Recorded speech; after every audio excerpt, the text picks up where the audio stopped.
When you were little, did you ever dream of being a professional dancer or athlete? I know I did. And that's why I'm so excited to be joined on the show today by Broadway dancer Kelli Youngman to talk about how to keep your confidence even in the face of rejection. Kelli is a life coach and Broadway performer living in New York City. She began dancing at the age of 3 and received her BFA in dance from Fordham University.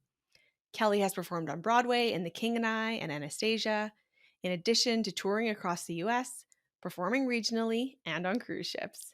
Her mission is for everyone to know and celebrate their true worthiness in order to create anything you want. In this episode, Kelli shares strategies to keep your brain focused on the future when you start to slip back into self doubt, how she balanced her time and energy working full time pursuing her dance career, and how to develop confident beliefs about yourself so you can keep going when you're stuck in the suck and feel like you're not making any progress towards your goals. Okay, let's dive in.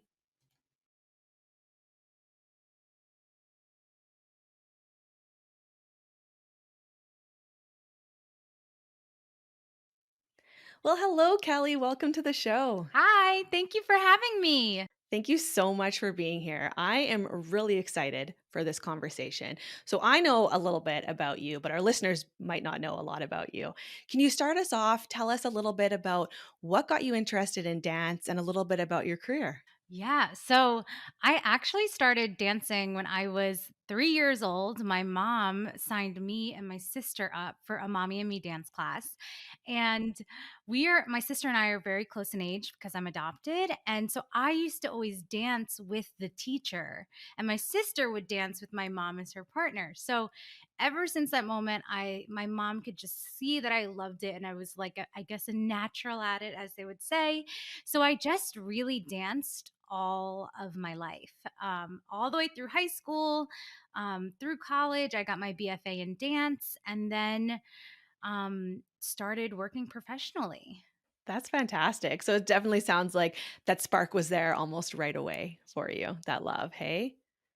And I can imagine I kind of dabbled in sports when I was younger is I guess what I would say, but even with my dabbling, it's a big time commitment, especially growing up. Can you talk a little bit about what that was like, how you managed your time, kind of what was that schedule like for you? Yeah, I mean, it's so fascinating too because I look back at it and I'm like, wow, I really did that for so many years. But I started, like when you're growing up, you're dancing more, but it's like after school activities. So it's like you go to school, you go to dance, you come home, you do your homework, and you just do that for like, I don't know, I must have done that like almost 6 days a week at one point when I was in high school. And then even like we had additional classes on Sundays, but I feel like what that translated into was, then you're training in college and you have dance classes all day, academics, and it's like it is finding that balance, which I think also can be a little jarring sometimes when you leave that sort of academic setting and then you find yourself navigating your own time and it's not so condensed and like very regimented. um right, and so then you're starting to learn, how do I manage my own time, how do I balance working a job to make money while I'm still auditioning, and then of course once you get to the professional level, then it is like this whole other realm of like managing your time in a different way. Yeah, I never really thought about it like that, but you're absolutely right, especially when we're still in school, whether it's when we're younger or when in college, our days are still pretty structured, aren't they? We have to attend classes at a certain time. And so here's the only time that's left for those extracurriculars and those passions. So you just make it work. But you're right. Once that structure is lost, that's a lot of work for our brains to try and figure out, isn't it? Yeah, and I think I know for me that definitely was like, okay, like I think even just, now that I'm older and as a coach, I feel like I have more understandings of like how we perceive our time. But I think that especially in like the busyness of things and like the running from auditions to performances and all that stuff, there can be a loss of what am I trying to say? I feel like there can be moments where you really have to prioritize yourself and your mental wellness and all of those other things to make sure you're maintaining yourself in order to achieve all the things you want to achieve. Yeah, absolutely. Can you share a little bit about how you did that? Are there some strategies that you would really recommend for folks for prioritizing our own mental and emotional well-being? Yeah. So for me, this all started when I read You're Badass by Jen Sincero. And like many of us, that book changed my life and it just opened me up to the importance of how I'm thinking and taking care of myself. So I really just started thinking about what would make me happy, right? And maybe that's morphed over the years, but I feel like now that's the question I ask myself is like, what would make me really happy right now? And even just thinking about how we approach our physical, mental well being as not like something we do when the tank gets low, but something that we're doing to keep our energy and to maintain all of that like all the way so that we're never getting to that like empty place and doing it to fill back up, but rather that it's like this thing that we're doing all of the time. So, like, and rest included, right? So that we're doing that as just like part of how we're allowing ourselves to show up as our fullest self. I know that's something that a lot of folks in our community struggle with. We're a bunch of recovering overachievers and perfectionists here on The Bold Life.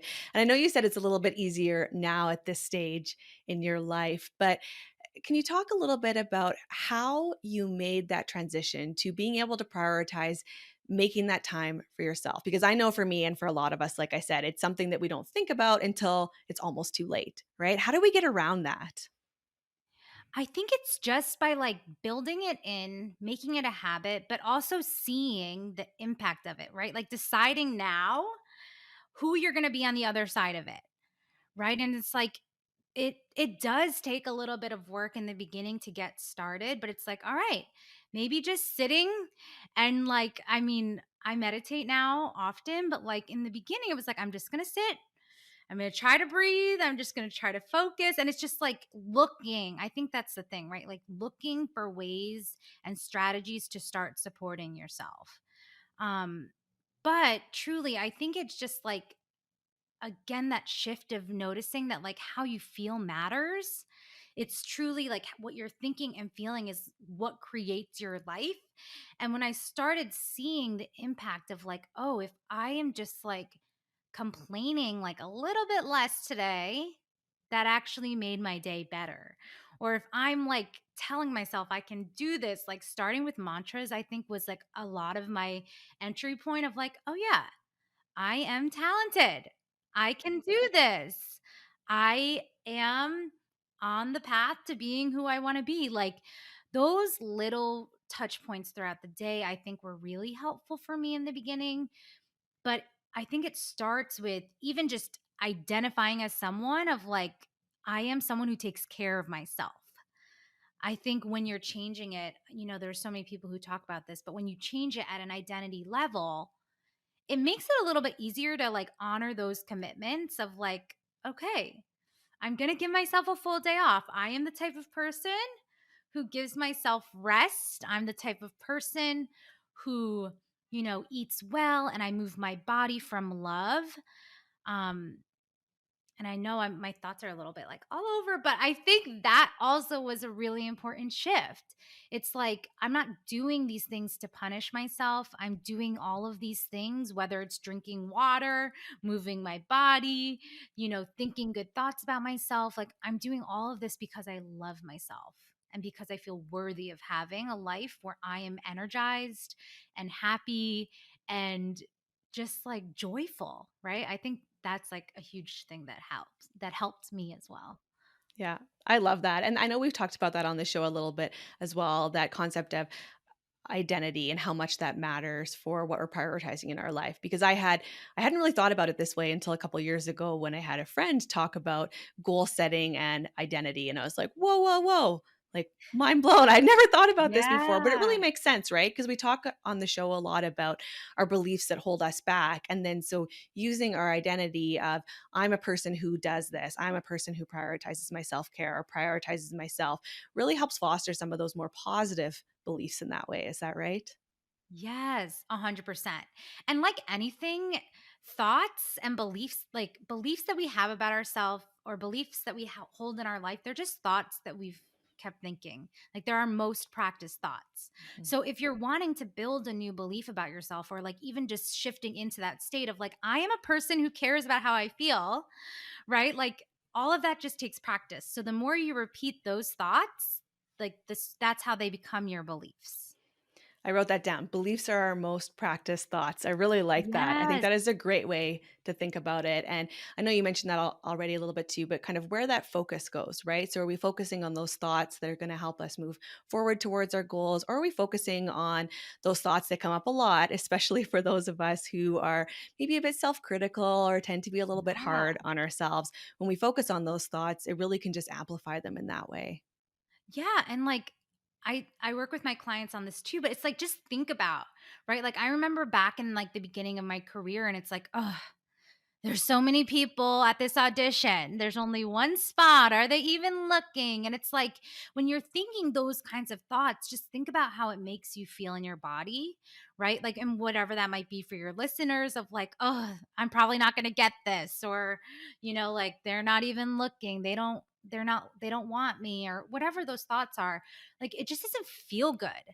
And so like when you're feeling that way, you're not in the space of like excited to be there or excited to engage with life or hopeful about what's coming, right? Like it totally changes the way you feel, which then also impacts the next steps you take. Versus if you're at an audition and it's like there's a lot of people, you're like, wow, look at all these talented, amazing people. Like there's enough opportunity for all of us. Like we all have a space. We're all talented. And like not to the space where you have to like believe in others more than you believe in yourself, but it's like there is a space that you can go to that just feels good. So it's like finding the thoughts that feel good so you can walk away from any situation knowing like I got what I came for. Like, I did my best work today. Like, this is getting me closer to my dream. This is all moving the needle. Like, every time I show up for me, like, it makes a difference. And when you're telling yourself those kinds of thoughts, you feel better. You feel more inspired. You feel, um, I think it just gives you permission to feel better about what's happening, even if these circumstances don't look the way you think they should look or that you want them to look. Like when you believe you're still on the path, I think it just allows you to tap into more resiliency. And I know that's definitely been something that has helped me in my career as a performer. Yes, absolutely. I'm not sure if you've read Grit by Angela Duckworth. Have you read that book of hers? No, I No, haven't. it's very good. I'd recommend it. I've talked about it on the show before, and Grit is it's a lot like perseverance, but she talks about athletes a lot, and especially younger athletes. And she's done a lot of research on individuals who develop passions basically in high school, whether it's artistic, musical, athletic. And if they stick to them for a couple of years, it helps them develop this, she calls it grit or grittiness. It's really like perseverance that helps them kind of Mm. push through some of those tough times. And definitely sounds like that's something that, like you said, was really important for you, even early on, I can imagine in your dance career. Yeah. And that's the thing, right? Is like, it all comes down to what we're willing to believe about ourselves. When we're willing to believe that whatever we're going for is actually possible, right? It's like, I remember for like I mean, like after I graduated college, there were a few years that I hadn't booked anything and I was teaching dance and, waiting tables and doing all the things. But it was like this shift of like, okay, I'm just going to decide it's possible for me to be on Broadway. And so for like 6 straight months, I just would tell myself every day, I am a Broadway performer. I would visualize what that would feel like and who I would be and the things I would do in my life when I had that schedule. And I just started living as if it was already happening, right? Like I was just getting ready to be ready for that opportunity. And it's like in those moments, I think the thing that gives you the grit or the willingness to have that grittiness is like, oh, because what I want is going to be on the other side of this. Like it's not for nothing. And I think I see a lot of that's where I see a lot of people fall off because it's like, well, why am I even doing this? What's the point? And like we lose that vision of why we started in the first place and like what's waiting for us and like the reason why we even started in the first place, right? Mhm, mhm. I know I can struggle with that sometimes as well, as it is hard to keep your brain focused on the future that way, especially when you're in the trenches, right? Like you're working for 3 years, you're, waiting tables, you're going to audition after audition, and it is really hard to keep that mindset. I know you said you kind of start living as if you're already there. Were there any, really specific strategies, or can you tell me a little bit more about kind of what that might look like in your life to almost live like you're there already? Yeah, well, so it's like tapping into again, like I think the feeling state is so important.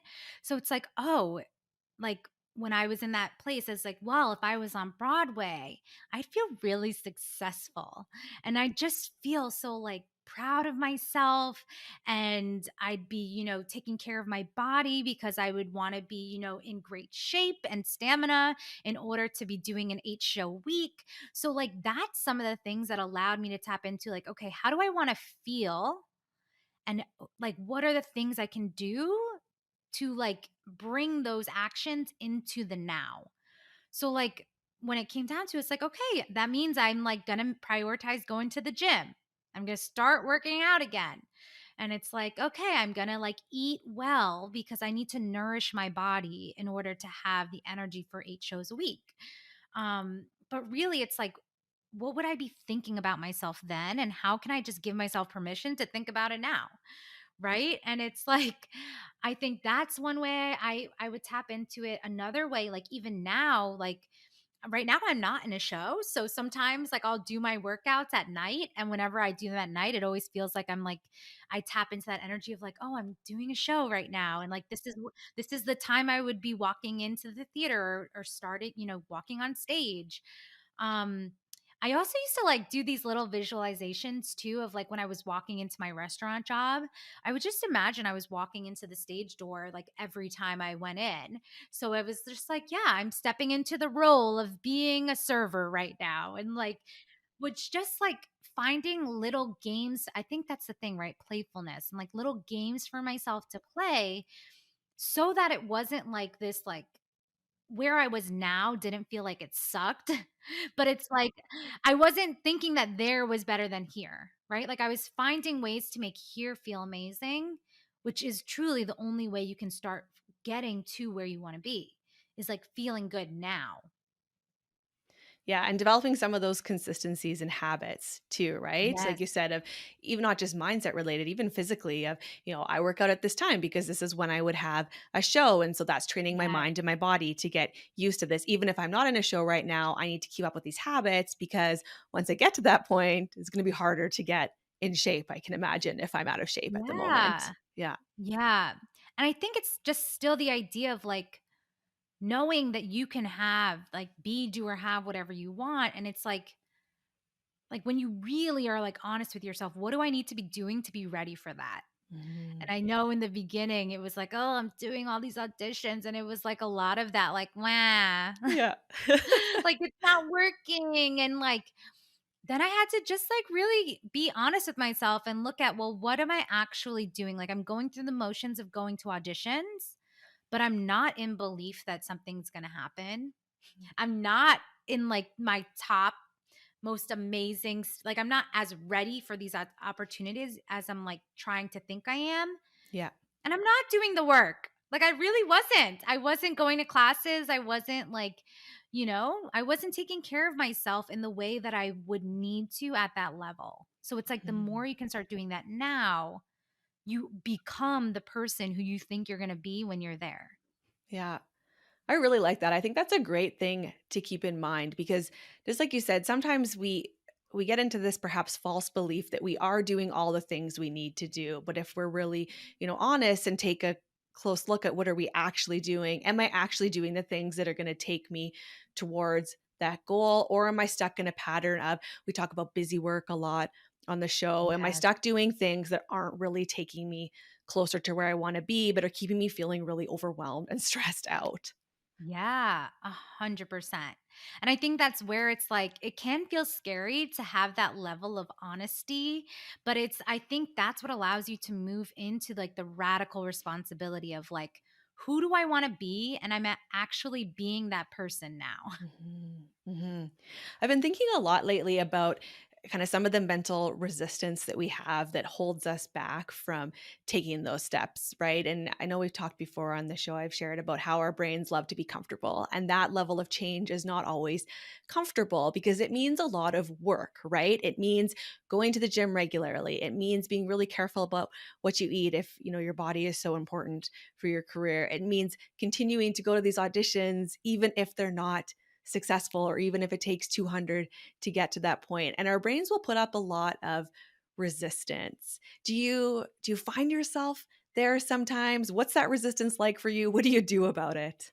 Hell yes. I mean, I think we all do that. And I think that's also part of like normalizing that we're always going to be up against that resistance because 100% our brains are like designed to keep us in safety and comfort.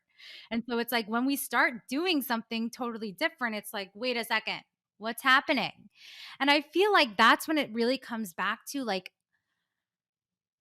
leaning on all of the habits that you've built for yourself, but also like leaning on the belief, like letting yourself be willing to go to the place of believing. So I think so often we are trying to avoid the failure. I see this come up for myself and other people, like the discomfort of failure or feeling like we're wrong or feeling like people are going to have thoughts about us and we're going to be judged or all these other things. And really, like, we're just avoiding feeling things, right? It's like, oh, okay, yeah, that feels scary because if it doesn't go well, I might have to feel these ways, right? But it's like when we just are willing and we know that's part of the process, we know that's what we're signing up for. I think that it gives us that little bit of like, almost like expecting it. It's like very normal. This is part of the process. I always think it's hilarious when myself and clients are like surprised. It's like, oh my God, why do I feel this way? What's happening? And it's like, of course you feel this way. Something didn't go well. You feel a little disappointed and like it's totally fine. It's not a problem. Right? But it's almost like we're like shocked that we're shocked that we don't feel good. We're shocked that it's happening again. And like we're making it mean all these kind of terrible things about ourselves. Like, oh, I guess I'm not as good as I thought I was, or I'm like, I can't believe I thought that was possible. Like like stupid. I'm like, I don't know. And we start making it mean all these things instead of just like, okay, I'm on a journey to do something new. It's going to require a little bit of discomfort and like that's okay. I'm willing to do all of those things to be who I want to be on the other side. Right? Like I don't know. Yeah, I think it's just like for me that shows up in lots of ways, but again, it's like just coming back to I get to decide who I am. This is who I'm choosing to be and this is why I want this in my life. And it's like when you just are like so clear on that, it's like, oh, yeah, all that other stuff, totally worth it. Not a problem. Because I know who I'm going to be on the other side. I know who I want to be. And I believe that it's all possible. Right. Like when I think that's like, I don't know. I always come back to the belief because I think if we believe it's possible, we're willing to do all of those things. And it's like in those moments of doubt, that's when it's like, okay, maybe this isn't worth it. you know? Mhm. Yeah, so coming back to that strong belief and that why, right? That motivation and why do I really want to do this and how am I going to feel when I am successful and reminding ourselves of what that will be like can help overcome that doubt in the moment. Yes. Yeah. I really like you brought up our our struggle. I don't know if struggle is the right word, but I think we think that we shouldn't feel bad things sometimes, right? And Yes. I Yes. I know I have heard this from so many folks. I have struggled with this too, is we don't want to feel bad and then we feel like we shouldn't feel bad for Mhm. whatever reason. It sounds like something that you work with a lot of your coaching clients on, is that right?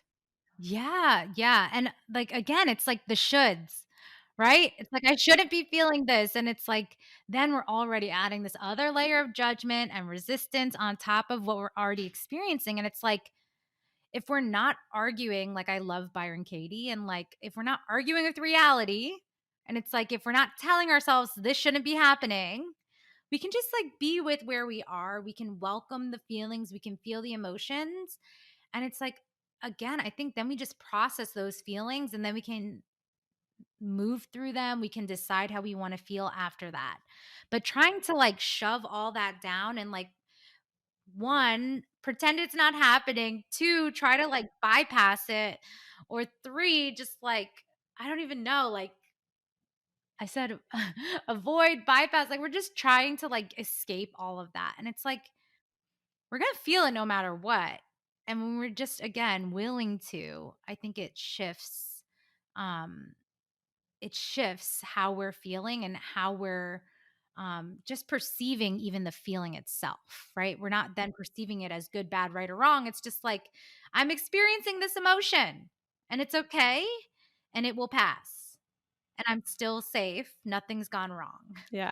Yeah, like you said, really normalizing some of those experiences, and then it makes them feel like less of a burden because it's not something that we need to avoid or try and stuff down, like you said, because it is just part Yeah. of our normal human experience and it will pass.